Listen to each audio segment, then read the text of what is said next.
Hi friends, എല്ലാവർക്കും ശ്രീൽ വ്ളോഗിലേക്ക് സ്വാഗതം. അപ്പോൾ ഫ്രണ്ട്സ്, ഇപ്പോൾ ഇതിൻ്റെ വീഡിയോ ആയിട്ട് നിങ്ങളുടെ മുന്നിലോട്ട് വന്നിരിക്കുന്നത് ഇന്ന് നവംബർ 14 വ്യാഴാഴ്ച പഠിപ്പ് മുടക്ക് സമരം പ്രഖ്യാപിച്ചു എന്നൊരു അപ്ഡേറ്റ് ഷെയർ ചെയ്യാനായിട്ടാണ്. ഈ പഠിപ്പ് മുടക്ക് സമരം സ്കൂളുകളെ ബാധിക്കുമോ എന്നുള്ളതും ഞാൻ ഷെയർ ചെയ്യുന്നുണ്ട്. അപ്പോൾ നമുക്ക് നേരെ വീഡിയോയിലോട്ട് പോകാം. ആദ്യമായിട്ടാണ് എൻ്റെ ചാനൽ കാണുന്നതെങ്കിൽ ഒന്ന് സബ്സ്ക്രൈബ് ചെയ്യുക. ഇന്നേ ദിവസം KSU ആണ് പഠിപ്പ് മുടക്ക് സമരത്തിന് ആഹ്വാനം ചെയ്തിരിക്കുന്നത്. കാരണം 4 വർഷ ബിരുദ കോഴ്സുകൾ മറയാക്കി കേരള കാലിക്കറ്റ് യൂണിവേഴ്സിറ്റികൾ ഫീസുകൾ കുത്തനെ ഉയർത്തി എന്ന് ആരോപിച്ചുകൊണ്ടാണ് KSU ഇന്നേ ദിവസം പഠിപ്പ് മുടക്ക് സമരത്തിന് ആഹ്വാനം ചെയ്തിരിക്കുന്നത്.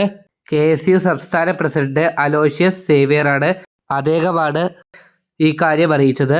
ഇന്നേ ദിവസം കാലിക്കറ്റ് യൂണിവേഴ്സിറ്റികളുടെ കീഴിലുള്ള എല്ലാ കോളേജുകളിലും പഠിപ്പ് മുടക്ക് സമരത്തിനാണ് അവർ ആഹ്വാനം ചെയ്തിരിക്കുന്നത്.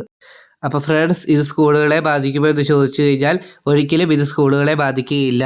ഇത് കോളേജുകളെ മാത്രമാണ് ബാധിക്കാൻ സാധ്യതയുള്ളത്. അപ്പോൾ ഇത്രയുള്ള നിങ്ങളുമായിട്ട് ഷെയർ ചെയ്യാൻ. അപ്പോൾ എല്ലാവരും ചാനൽ സബ്സ്ക്രൈബ് ചെയ്യുക. എല്ലാവർക്കും നന്ദി.